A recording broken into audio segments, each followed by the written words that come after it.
नमस्कार दोस्तों अगर आपको ऐसा लगता है कि जीवन में तमाम कोशिशों के बावजूद भी आपको मनचाही सफलता नहीं मिल पा रही है या आपके जीवन में सुख शांति और आनंद का झरना नहीं बह रहा है, तो इस वीडियो को देखने के बाद आपको प्रकृति की हैपनिंग का एक ऐसा जादुई रहस्य मिलेगा जो आपके जीवन में बड़ी से बड़ी सफलता के द्वार खोलेगा और आपके जीवन को आनंद और सुख शांति से भर देगा।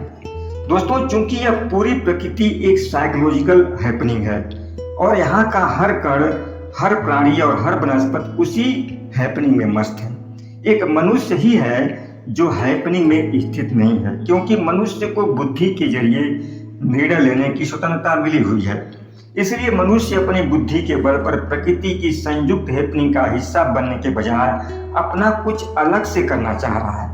लेकिन जहां प्रकृति में कहीं कोई चूक नहीं हो रही है, वहीं मनुष्य अपनी तमाम बुद्धि लगाने के बावजूद भी बार बार गच्चा भी खा रहा है। हालांकि मनुष्य इस अनंत ब्रह्मांड की संयुक्त हैपनिंग का हिस्सा है और इस पूरे हैपनिंग के खेल में मुख्य बात यह है कि एक मनुष्य को छोड़कर सबके ग्रुप हैं। यानी सारी ऑक्सीजन गैस ऑक्सीजन है, सारे गुलाब के फूल हैं। उनके रंग रूप अलग हो सकते हैं, लेकिन उनकी मूल साइकोलॉजी भिन्न नहीं होती। और जो इकलौते हैं वे तो इकलौते ही हैं, जैसे पृथ्वी, सूर्य, चांद वगैरह। यानी कि इस पूरी प्रकृति में या तो ग्रुप हैं या तो इकलौते हैं। यही बात जानवरों पर भी लागू है, उनमें भी ग्रुप हैं, जैसे बकरी है, शेर है। लेकिन मनुष्य एकमात्र ऐसा है जिसकी कई प्रकार की हजार समानताएं होने के बावजूद सबकी साइकोलॉजिकल हैपनिंग सर्वथा भिन्न भिन्न होती है। अब समझने वाली प्रमुख बात यह है कि जैसे गुलाब के बीज का गुलाब का पेड़ बन जाना और उस पर फूल फल आना एक हैपनिंग है, वैसे ही हर मनुष्य के जीवन का पेड़ फलना फूलना और बढ़ना एक हैपनिंग है। और हर मनुष्य रूपी पेड़ से क्रिएटिविटी के फूल उगाना पूरी प्रक्रिया का सबसे खूबसूरत पहलू है। और इस लिहाज से अपनी मृत्यु से पूर्व हर मनुष्य में से कुछ बड़ा क्रिएटिव बहना ही चाहिए। लेकिन हजारों में से किसी 2-4 लोगों में ही ऐसा कुछ क्रिएटिव बहता है। हालांकि हर कोई जानता है कि कुछ बड़ा क्रिएटिव हुए बगैर ना तो बड़ी सफलता मिलने वाली है और ना ही जीवन जीने का कोई आनंद मिलने वाला है। फिर चाहे वो क्रिएटिव होने का कार्य विज्ञान के क्षेत्र में हो या कला के क्षेत्र में हो या साइकोलॉजी के क्षेत्र में हो या व्यवसाय के क्षेत्र में हो, कोई फर्क नहीं पड़ता। क्रिएटिविटी सिर्फ मनुष्य में से बह सकती है और क्रिएटिविटी बहे बगैर दुनिया से विदा लेना मनुष्य जीवन की तौहीन है। हम दुनिया में सफल उन्हें ही मानते हैं जिन्होंने कुछ बड़ा क्रिएटिव किया हो, जैसे श्री कृष्ण, बुद्ध, क्राइस्ट या मोहम्मद, जिन्होंने साइकोलॉजी को नई ऊंचाइयां दी, या एडिसन, आइंस्टाइन और न्यूटन, जिन्होंने एक से एक वैज्ञानिक खोजें की और विज्ञान के अद्भुत सिद्धांत दिए, या फिर Steve jobs, Bill Gates, Dhirubhai Ambani और वॉल्ट डिज्नी, जिन्होंने व्यावसायिक सोच को नई ऊंचाइयां प्रदान की। ये समझ लेना कि इस सारी क्रिएटिविटी सबके भीतर की हैपनिंग है, जो कुदरत की संयुक्त हैपनिंग से बह गई है। कोई संगीतकार यह दावा नहीं कर सकता कि वह अपनी मर्जी से धुन बना सकता है। नहीं, धुनें उसके भीतर से बहती हैं और जब बहती हैं तभी बहती हैं। वैसे ही कोई अपनी मर्जी से काव्य या कहानी नहीं लिख सकता और ना ही कोई व्यवसाय ही कर सकता है। सब कुछ हमेशा इस संयुक्त हैपनिंग में मनुष्य के भीतर से बह जाता है। यदि जिद्दवश कोई धुन बनाता है, कविता लिखता है या व्यवसाय करता है तो वह 2 कौड़ी का हो जाता है। उसमें वह बात नहीं आती कि उसे सफलता मिल सके। इसका मतलब यह है कि हर बड़ा कार्य मनुष्य के भीतर से बहता है। इसीलिए इस संयुक्त हैपनिंग की परम सत्ता को समझना बहुत जरूरी है और यह सत्ता सिर्फ और सिर्फ संयुक्त हैपनिंग के पास ही है कि किसकी क्या साइकोलॉजी होगी। यानी सूर्य, हवा और पानी या पृथ्वी को कोई चॉइस नहीं दी गई है कि किसको क्या बनना है, तय कर लो।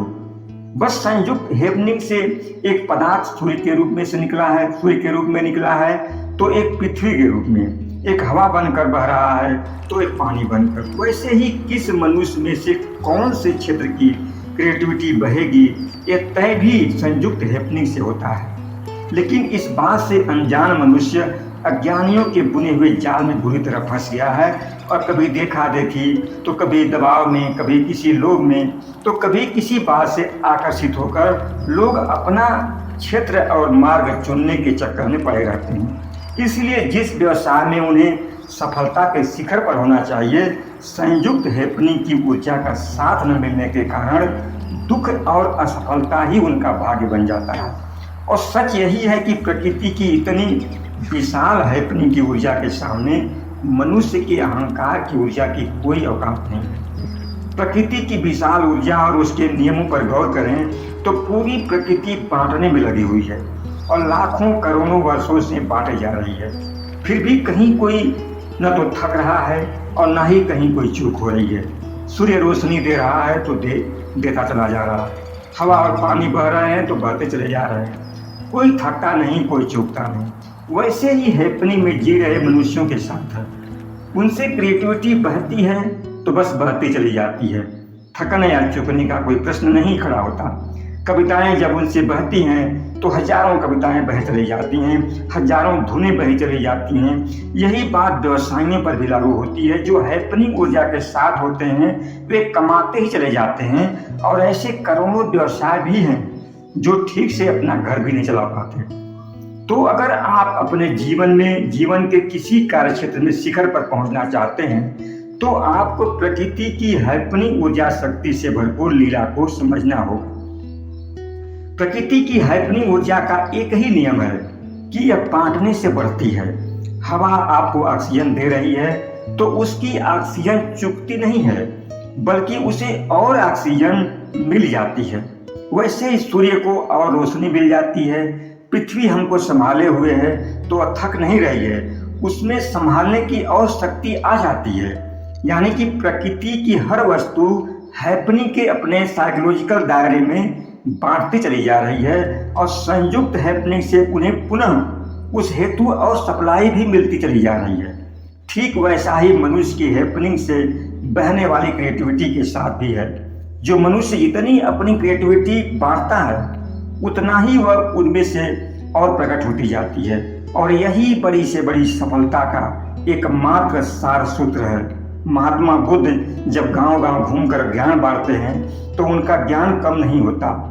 एडिसन ये खोज करके पूरे विश्व को बांटते हैं तो उनके भीतर से 50 खोजें और भी बह चली जाती हैं। वैसे ही बिल गेट्स हों, वॉरेन बफेट हों या टाटा हों, जितनी वे चैरिटी करते जा रहे हैं उतना ही उनका धन बढ़ता जा रहा है। लेकिन दुर्भाग्य से आप हैपनिंग में नहीं जी रहे होते हैं। इसी कारण क्रिएटिविटी आपके अंदर से नहीं बहती है और यही कारण है कि आपको बांटने से बढ़ने का कोई अंदाजा नहीं है। क्योंकि आप सब कुछ कड़ी मेहनत से पाते हैं, इसलिए बांटने से डरते हैं। सोचते हैं कि बांटेंगे तो घट जाएगा। लेकिन यदि आप बांटने से डरते हैं या आपके अंदर चीज़ों को अपने तक ही सीमित रखने की आदत है तो समझ लेना कि आप प्रकृति की संयुक्त हैपनिंग से बहुत दूर हैं और आपकी स्वार्थ से भरी हुई संकुचित मानसिकता के कारण ही जीवन की सारी असफलताएं आपके गले पड़ी हुई हैं। इसीलिए यदि आपको प्रकृति की संयुक्त हैपनिंग में स्थित होना है तो सबसे पहले यह बांटने का कीमिया अपने दिमाग में उतारना होगा। तभी आपके अंदर से क्रिएटिविटी बहनी शुरू होगी और आप जीवन में बड़ी से बड़ी सफलता हासिल कर पाएंगे। धन्यवाद।